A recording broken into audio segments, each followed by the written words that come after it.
I also talked to VITOR. Is he prepared? He said he is very prepared. He's working with his coach, and he's also feeling confident. So this was a tough pick for me. Yeah, you know, VITOR goes through that lower bracket run at the LCQ. You can see right here, he's talking about mentally preparing for matches. Controlling his breathing is so important. It is very, very important when you talk about on that live stage. You don't want to overheat. You don't want to feel like you're hyperventilating. But he showed he has nerves of steel in that LCQ going through that lower bracket run. He was able to go through Coco, Wallace. He went up against Clown, who was an exceptional player. I mean, so is Wallace, so is Coco. And then, of course, going in back-to-back, he did an upper bracket grand final reset against Viper. So when you talk about having to put it all together, VITOR is a guy that can do it. And you can see right there, okay, first of all, shout out to the graphics team. I absolutely love this. So you can see right there, 5 World Finals appearances here for VITOR, the veteran, going up against the newcomer, Frontier Guard. But he's no slouch. As you said, he's been getting a lot of respect from the players out there. He went 3-0 in his finals in that championship. So he's definitely a guy that can put it all together, but can he do it here on the live stage? Yeah, I mean, that is one of the biggest questions. I was speaking with a Chinese translator before today, and he was saying that Frontier Guard was definitely feeling a little bit nervous, and that's something that VITOR, I feel like, just doesn't even feel anymore. I mean, 5-time World Finals. Yeah. He has so much experience. The only question is, can Frontier Guard handle the heat, handle the bright lights? Yeah, you know, people are talking a lot about how he loves to play bait. I'm not sure when you want to come that out with, but let's take a look at the predictions from chat. I'm very curious to see where you guys landed, and 63% to VITOR, 37% to Frontier Guard. Feels pretty appropriate, I guess. I actually thought it was going to maybe be a little bit farther in VITOR's favor. Sure. Yeah, I mean, I think this matchup could be a little bit more even, but I mean, once again, this is Clash Royale. Anything can happen. That's right. It's interesting when you don't know a lot about your opponent. So talking about their predictions, like we said, you guys can get those in event.supercell.com/Clash Royale. Now our predictions, and I'm curious to see where we all lined up. I mean, I wonder if we all picked the exact same guy, or did someone go for the dark horse in Frontier Guard? Let's see it. What do we got? What do we get? Okay, yep, no surprise there. I did pick that for myself. Juicy? VITOR, all the way. Okay, and where did Rich and Josh end up? Did anyone go for the odd man out? They didn't. We're all going with VITOR, which makes a lot of sense. We've known him a lot. He's had a lot of success. I'm curious about what he's going to be playing in the meta. People have talked about how he's more comfortable with beatdown, but in general, these guys that we say are more comfortable with one archetype, or how this meta only favors their play style, when you've made this many World Finals, I feel like that doesn't really add up. Exactly. Yeah, I mean, like online's one thing, playing your comfort, playing cycle, you know, Frontier Guard, like you said, known for bait. I've talked to a lot of coaches. The idea is that it will probably stick with comfort, try to, like, you know, push off those nerves a little bit, try and get some momentum off of that. But, you know, if you're VITOR, you also know that, and you're ready. There's a lot of mind games here. VITOR back in 2021 got 4th place when they lost to Ponos, who had Mugi on their roster. In 2021, he ended up in the 13th, 16th spot. 2022, it was 7th and 8th, where he lost to Mo. And 2023, 9th to 12th, where he lost to Adriel. So you talk about who he has run into on his journey in CRL. That's a pretty steep competition. And here we go, game 1, set number 2, Frontier Guard and VITOR75. Wow. Let's go. So excited. I love being on the desk, seeing what these players are going to do. This is what it's all about. This is what we all came here to see. And both players leaking some elixir. Yeah. Waiting to see what the other will do. Makes you think that they're going to go a little bit heavier. Probably not going to go bait for Frontier Guard game 1, which I like. You know, never want to play your comfort unless you're in that last match where they both just went comfort in game 1, and it was a very, very great time. And you see wall breakers come out early, so maybe just kind of holding for a minute. Evo Ghost, no surprise there. Zappy's so strong in the meta right now, Juicy. They were everywhere in the 20-win challenge. Yeah, super versatile. So it looks like maybe 1.9. No, he has the Miner. So Miner, Evo wall breakers, Evo goes. VITOR looking like Golem, actually. I was just going to say, what an interesting combination. He's got the Mini P.E.K.K.A, he's got the Skelly Drags with the Zap. He's going kind of Golem control here, if you will. And it's going to be tough for Frontier Guard to break through. He's going to have to get a lot of damage in single and then rely on Miner damage most likely throughout the rest of the game. Both Barbarian Barrels coming out to defend the Royal Ghost. Very common idea. Positive elixir trade. Yep. Looking at the matchup in total, I do like it for Frontier Guard with the poisons for the zappies, but he needs to have perfect defenses, and he needs to make sure he uses his Evo wall breakers actually effectively on defense to deal with those big pushes. And there's our first Evo Baby Dragon on the day. That's going to be a double connection here with those wall breakers, and VITOR just opting to eat that damage, maybe golem up in the back, and there it is. I can still do this sometimes. Evo goes to the bridge trying to pressure with the minions. That's a big amount of pressure there. Skelly Drag's coming to clean things up. Minion plus Ghost. That's going to basically be tower down here for VITOR. But we've seen this before when you talk about beatdown decks. You just don't want that Royal Ghost to get too much damage on that golem. And it spawns in more ghouls. Skelly Drags do take it out. Cannon on defense, skeletons, and there's the poison. The poison here is so strong defensively, slowing down everything while taking out the skeleton dragons. 5 elixir to deal with this mini P.E.K.K.A plus baby dragon push. The retargeting though, not going to chase that wall breaker down. And here we go, just play it at the bridge, pressure at the bridge. Mini P.E.K.K.A gets 1, mini P.E.K.K.A gets 2, and now we got an Evo Ghost on the board. This is a huge push for Frontier to deal with. Mini P.E.K.K.A to the bridge. Poison is missed. 28 seconds on the clock. The pressure's here, and here's the Evo Baby Dragon.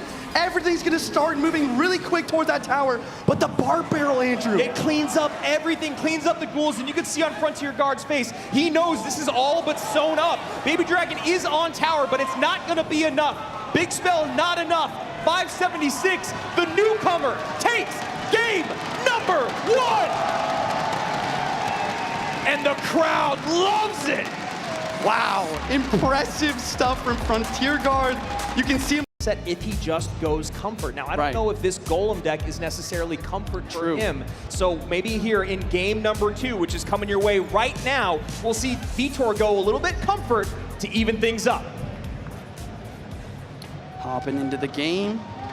Both players focused. I honestly feel like Guard is a little bit less nervous. He's starting to kind of vibe out on stage. VITOR starting with the Miner, Frontier with the Hunter Evo. Yeah, most likely going Royal Giant. We don't see Hunter in a lot of other places. Can be in different beatdown decks, and then VITOR just going straight up control. Frontier maybe running what we saw Igor run earlier in game 2. Mighty Miner in the back. This is an interesting matchup. You know, it's fairly even, but the Tesla is definitely gonna be helpful versus these monk pushes, being one of the one buildings that don't get deflected. And just talking about that 3-card cycle not really existing anymore in Clash Royale, the ability to get another Tesla down is not out there. So you have to think of other ways to defend, other ways to think about that double RG push, or like I've seen you do many times on stream, just get that Tesla out early, cycle back to it. Big pressure at the bridge. E-Spirit, will we see a log? Wow, double connection, no log in. Crazy. Big connection. VITOR's feeling good, and this is what you were talking about. I think this is VITOR's comfort, right? You know, you play some cycle, got some extra control with the guards and the Ice Wiz. Now, after seeing the Ice Wiz, I definitely feel like this is a very solid matchup for VITOR. It's really hard for Frontier Guard to break through. He almost needs a pre-log plus pre-E-Spirit to deal with the guards. Yeah, we talk about outplayability with decks. A lot of times the heavier deck gets, the harder it is to outplay your opponent as games go on. RG's a little bit different because the way RG works, you can sequence that offensive push, as we saw Sandbox try to do earlier with the early arrows, then the E-Spirit to jump. But when you're talking about like what we saw in game number 1, it's really just put the golem down, put stuff behind it. VITOR has the ability here in game number 2 to diversify his attacks, change lanes, keep up pressure, get minor damage, get poison damage. I like what he does here in game 2. Play at my pace. Frontier Guard with the Royal Giant Monk at the bridge. Monk ability is to flank the Ice Wiz a bit, but the Ice Wiz is still slowing everything down. And that is the power of the Ice Wiz versus the RG's pushes. Great wall breakers there to stop the Fish Boy from pulling in. 20-45, 28-35, 45 seconds remaining here in regulation. Okay, another Monk. So I'm just kind of thinking, like, if I'm Guard, what do I do in order to win this game? I think that, you know, you need a double RG push. I was just going to say, do you go RG in the back? Juice? Right. Yeah, maybe. The other thing, you know, you talked about the Mighty Miner change, the 3-card cycle change. The other thing that really makes a difference there is the fact that you can get multiple Mighty Miners on defense. And these wall breakers just continue to connect. Yeah, another big connection there. Yeah, double Mighty Miner, great way to deal with these RG pushes. Monk, obviously a bit of a frustrating card to run into when you're playing the Mighty Miner. Now we see Frontier go Evo Hunter in the back opposite lane. VITOR goes, I don't want to deal with that. Poison it off the board. And here we go, Roller Giant in the back. He's gonna use his Fisherman in the middle here to pull the Iceways and also try to pull the Mighty Miners as well. And he's gonna try and get multiple Roller Giants to the board to break through. The question is, can Vitor handle this pressure? And maybe a poison coming down at the river. There it is to help clean up all those support troops. That Evo RG getting eaten alive. And Frontier opts to not get another RG down. Yeah, no extra RG and just letting it get melted by the Mighty Miner is wild. You definitely, another big thing about this matchup is just getting your cycle complete in a way that you can get your Fisherman to lock on the Mighty. RG in front of some guards, Juicy. What's the thought there? You think they're going to try to surround the Mighty Miner or something? I think he was just trying to take out his opposing guards, but it doesn't work. And now another big counter push from Vitor. High Miner catch. Wow. Another connection. 10-32, 27-53. Vitor firmly in the driver's seat. And we're heading into triple elixir overtime. We have not seen the last spell from Frontier Guard. I'm assuming it's going to be a lightning. I feel like if it was a fireball, he would have played in the Iceways by now. And a pre-log in the E-Spirit. The guards come down. Will the wall breakers connect? Wow. No. Guard so strong, so strong. One of my favorite cards. There we go. Hunter to deal with the Mighty Miner. So now the RG. They're going to expect a Tesla to come down here in the middle. No, he saves it to get the Tesla opposite lane. Love that patience by Vitor. Fisherman does lock onto the Mighty Miner. A fireball comes through in the Iceways, so it was fireball after all. This might be the first damage for Guard this whole game with 25 seconds left. It is a lot. It is a lot. Not enough. Oh, the wall breaker. Away. Wall breaker connects. 18 seconds. We're going to game number 3 once again. One last push. It's looking like a game 3 for sure. The Tesla's just cleaning up everything. The Mighty Miner's there once again. Wall breakers come through one last time with a pre-log for style points. Tower down. And ladies and gentlemen, game number 3. Let's get it, Andrew. Absolutely. You can see the calm on Vitor's face. No celebration yet. He knows there's one more to put in the bank. Gonna take a deep breath here after bouncing back in game 2, and that was real clean, Juicy. I know. I mean, that is what we love to see from Vitor. I honestly, that's the difference between World Finals and an online event. Yep. You know, it's not just about the mind games. It's not just about getting matchups. You know, come on stage and use the deck that you are comfortable with, that you know that you can outplay and play well with. And both players did that in game number 1 and then game number 2 with a Guard and Vitor respectively. And now the question is, like, I'm just thinking, what are they going to be playing game 3? It's so tough. It's so hard.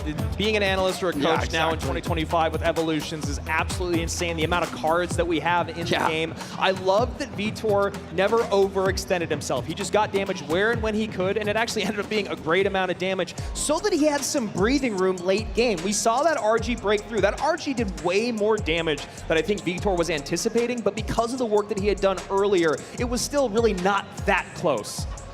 Yeah, the defense was insane, and like you said, the wall breaker connections. I thought there was a chance for Guard. Looking at the deck here, you know, technically there's a chance, right? You have the E-Spirit log to deal with guards. You have the fireball for the Iceways.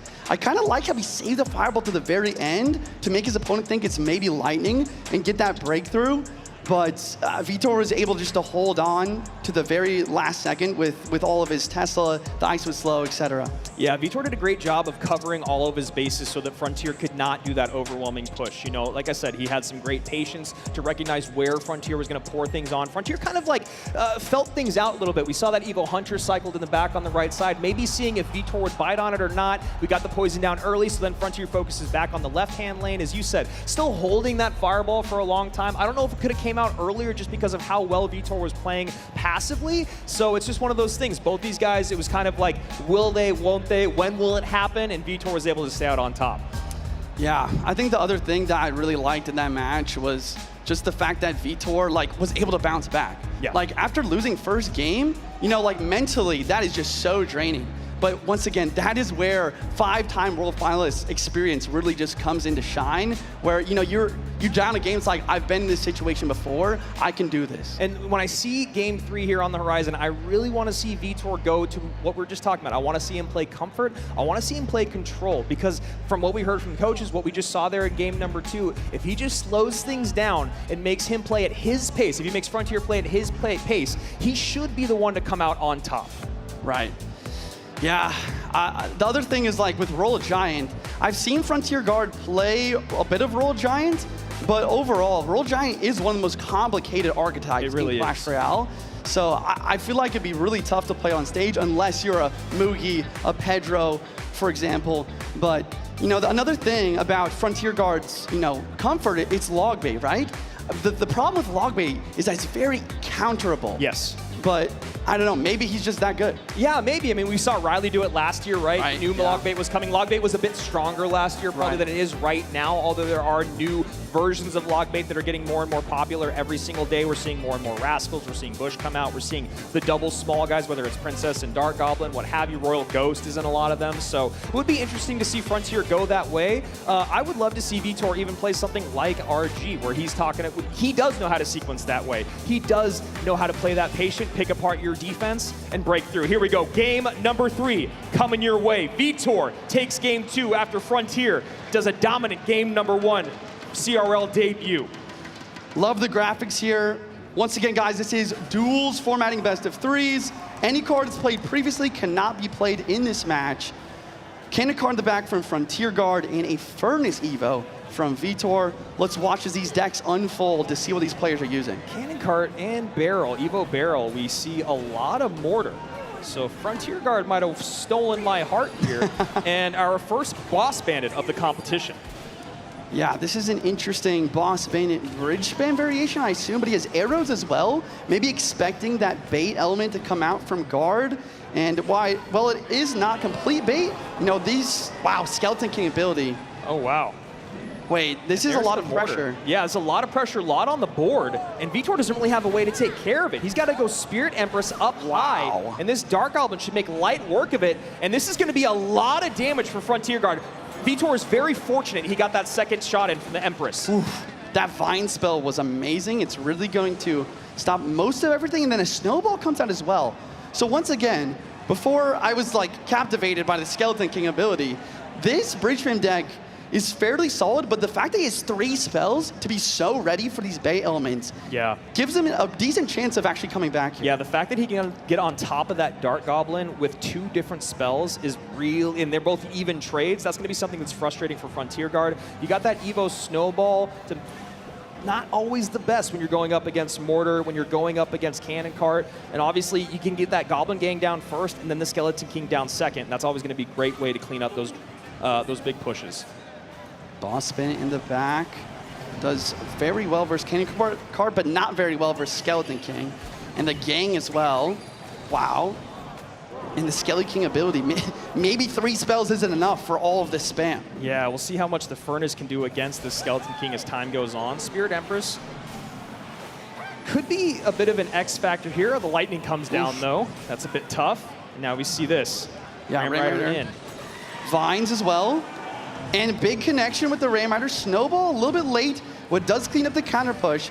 Skeleton Barrel in. What does VITOR have? There's the Furnace. And this is a great cleanup here. Evo Furnace, those Fire Spirits going to hop. Arrows have to come down. But now Frontier Guard needs to think about the way VITOR put that push together and how he's going to sequence those spells. Does he drop a Mortar? He does drop the Evo Mortar. It doesn't connect. It's a good way to bait out an Evo Mortar for sure. Will the Cannon Guard go down? No, it's alive for the counter push. And another Lightning is probably going to drop down the Spirit Empress. And you see that surround there with the Goblin Gang. Going to go Evo Snowball, pull everything back across the bridge, just as you called it, Juice. Lightning comes down on that Spirit Empress, 1078. Boss Bandit here to clean things up. Goblins as well. Cannon Cart still pretty healthy. But a And Ram Rider. pretty good push here now. Arrows cleaning up, but the boss being at 1 HP. It That's connects huge. to the Mortar. Will we see a Vine spell drop? We need There to see it. There's the Vines right on top of Dark Goblin. Does it charge? Oh my God. Wow. It doesn't connect. 90 seconds remain, 1078, 2095. VITOR setting up opposite lane push, trying to make something happen here in the final 90 seconds. Big pressure bridge, arrows drops, but now the Skelly King ability is full and ready to go. Bandit doesn't dash. Arrows onto the Gang in the tower. Boss Man is getting annihilated by these skeletons. 70 seconds remain here. VITOR down by an arm and a leg. 985, 2095, firmly in control as Frontier Guard, staying on offense. I really, really like that. He's figured out ways to stop that Ram Rider without needing that mortar. Arrows drop down as well. Evo Snowball is in cycle. Maybe that's the one thing that could give him a chance to break through, but Frontier Guard is firmly in the lead right now. And Frontier Guard cycling, you know that mortar's going to be available. There it is, early cycled Evo mortar. That's great against the boss man at 2. There you go. See, Goblin comes down, dash to that Goblin instead of the Skeleton King. Grandmaster in, Vine Spell is strong, but the Cannon Card's distracting. The gang is there, the arrows are late, and now the Evo Skeleton Barrel. Snowball drops and everything, only 25 seconds left. Frontier Guard is firmly in the lead. And maybe the biggest upset of day number 1 is about to happen here. Our 5-time world finalist being sent down to the lower bracket. 1888, 1850 to 719. You can see Frontier just sending that barrel opposite lane. It should be all sewn up. Yeah. And there it is. The newcomer takes set number 2. Wow. Wow. I mean, perfect gameplay. The Yeah. lightning, especially at the end there. Just not playing around, dropping the lightning to clean everything up. I mean, this man looks like he might be a 5-time world finalist. That was absolutely impressive by Frontier, playing all different styles, coming out, showing that he knows what he's doing. He goes